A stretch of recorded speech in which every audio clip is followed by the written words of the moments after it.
உங்களை மீண்டும் சந்திப்பதில் மிக்க மகிழ்ச்சி. நான் டிராவலர் இந்தியன் ஃபுட்டி வெற்றி. எதிர்பார்த்தபடியே சாம்பியன் டிராஃபி 2025க்கான இரண்டாவது போட்டி இந்திய பங்களாதேஷ் அணிகளுக்கு இடையே இன்று துபாயில் மதியம் 2:30 மணிக்கு தொடங்கியது. முதலில் டாஸ் ஜெயித்து பங்களாதேஷ் அணி பேட்டிங் செய்ய முடிவு செய்தது. அதன்படி ஆரம்பத்தில் சொற்ப ரன்களுக்கு விக்கெட்டுகளை இழந்தாலும் கிரீடாய் அபாரமாக 118 பந்துகளில் 100 ரன்களை எடுத்து பங்களாதேஷ் 228 ரன் என்ற ஒரு நல்ல இலக்கை இந்தியாவிற்கு தந்தது. இந்திய பந்துவீச்சாளர்கள் இன்று சிறப்பாக பந்து வீசி பங்களாதேஷ் அணியை 49.4 ஓவரில் 228 ரன்களுக்கு ஆல் அவுட் செய்தனர். இதில் குறிப்பாக இந்தியாவின் பந்துவீச்சாளர் சாமி 10 ஓவர்களை வீசி 53 ரன்களை கொடுத்து 5 விக்கெட்டுகளை எடுத்து சாதனை புரிந்தார். ஹர்ஷித் பாண்டியா 7.4 ஓவர்களை வீசி 31 ரன்களை கொடுத்து 3 விக்கெட்டுகளை எடுத்தார். அக்சர் பட்டேல் 9 ஓவர்களை வீசி ஒரு மெய்டினும் 43 ரன்களும் கொடுத்து 2 விக்கெட்டை கைப்பற்றினார். கார்த்திக் 4 ஓவர்களை வீசி 20 ரன்களை தந்தார். ஜடேஜா 9 ஓவர்களை வீசி 37 ரன்களையும் குல்தீப் 10 ஓவர்களை வீசி 43 ரன்களையும் கொடுத்து இந்திய அணிக்கு நல்ல ஒரு வலுவை தந்தனர். குறிப்பாக முகமது சாமி 5126 பந்துகளில் 200 விக்கெட்டுகளை வீழ்த்தி பிரிட்லி, சாக்லின் முஸ்தாக், மிச்சல் ஸ்டார்க் ஆகியோரின் சாதனைகளை முறியடித்து முதலாம் இடத்தில் பிடித்து உலக சாதனை படைத்துள்ளார்.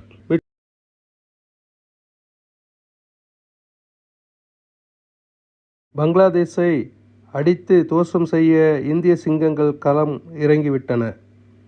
இன்றைய போட்டியில் பவுல் ரிஃபில் நடுவராகவும் ஆண்ட்ரின் ஹோல்ஸ்டாக் நடுவராகவும் உள்ளனர். முதலில் பேட்டிங்கை ரோஹித் சர்மா துவங்கினார். அவரோடு ஜோடி சேர்ந்த கில்லும் அருமையாக நிதானமாக இருவரும் ஜோடி சேர்ந்து இந்திய அணியின் ரன்களை மெதுவாக உயர்த்தி வந்தனர். மேலும் இந்த போட்டியில் ரோஹித் சர்மா 11,000 ரன்களை கடக்க 5 ரன்களும், விராட் கோலிக்கு 14,000 ரன்களை கடக்க 37 ரன்களும் தேவைப்படுகின்றன. அவர்கள் இருவரும் இந்த சாதனையை இன்று முறியடிப்பார்களா என்று ஆவலுடன் எதிர்பார்க்கின்றனர். இந்திய வீரர்கள் 4 ஓவருக்கு 22 ரன்களை அடித்து அமைதியாக விளையாடி கொண்டிருக்கின்றனர். இந்த நேரத்தில் ரோஹித் சர்மா அபாரமாக விளையாடி தனது 11,000 ரன்களை கடந்து ஒன்-டே இன்டர்நேஷனல் போட்டியில் 11,000 ரன்களை கடந்த வீரர்களின் பட்டியலில் இந்தியாவில் 4வது இடத்தை பெற்றுள்ளார். மக்கள் அனைவரும் இதை ஆரவாரம் படுத்தி அவரை உற்சாகப்படுத்தி சந்தோஷ கொண்டாட்டம் கொண்டாடினர். இந்திய அணி நிதானமாக ஆடி 6 ஓவர்களுக்கு 39 ரன்களை குவித்து ஆடி வருகிறது. கில்லும் ரோஹித்தும் அருமையாக விளையாடி வருகின்றனர். ரோஹித் 32 ரன்களும் கில் 26 ரன்களும் எடுத்துள்ளனர். இந்த நேரத்தில் 41 ரன்களுக்கு அவுட் ஆகிவிட்டார் ரோஹித் சர்மா. அவருக்கு பதிலாக இப்பொழுது களத்தில் விராட் கோலி வந்துள்ளார். அவர் கில்லோடு சேர்ந்து அருமையாக விளையாடி வருகின்றனர். இப்பொழுது ரன் 112. விராட் கோலி அவுட் ஆகிவிட்டார். அவருக்கு பதிலாக இப்போது சுரேஷ் ஐயர் வந்து விளையாடினார். அவரும் 15 ரன்கள் அவுட் ஆகி களம் திரும்பிவிட்டார்.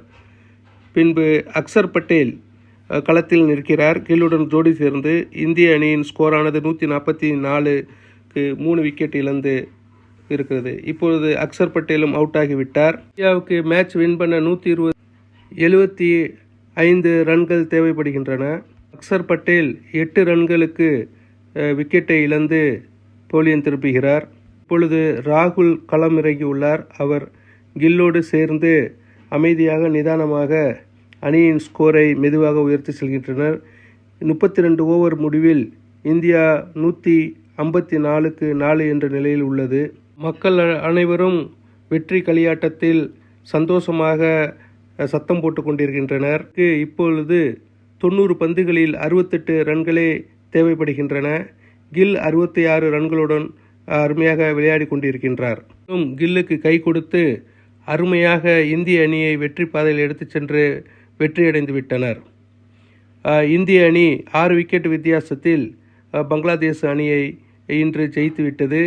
46.3 ஓவர்களில் 231க்கு 4 என்ற வித்தியாசத்தில் வெற்றி பெற்றது.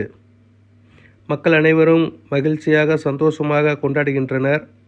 இதன் மூலம் பாயிண்ட் டேபிள் பட்டியலில் குரூப் ஏயில் 2வது இடத்தை பெற்று வலுவான நிலையை அடைந்துள்ளது. மக்கள் அனைவரும் மகிழ்ச்சியாக உள்ளனர். நண்பர்களே, இந்த பதிவை உங்களோடு பகிர்ந்து கொண்டதில் நான் மிக்க மகிழ்ச்சி அடைகிறேன். மீண்டும் இது போன்ற ஒரு நல்ல நிகழ்வில் உங்களை மீண்டும் சந்திக்கும் வரை உங்களிடமிருந்து விடைபெறுவது உங்கள் டிராவலர் இந்தியன் ஃபுட்டி வெற்றி. நன்றி, வணக்கம். மறக்காமல் எங்கள் சேனலை சப்ஸ்கிரைப் செய்யுங்க, லைக் செய்யுங்க, ஷேர் செய்யுங்க. Thank you very much.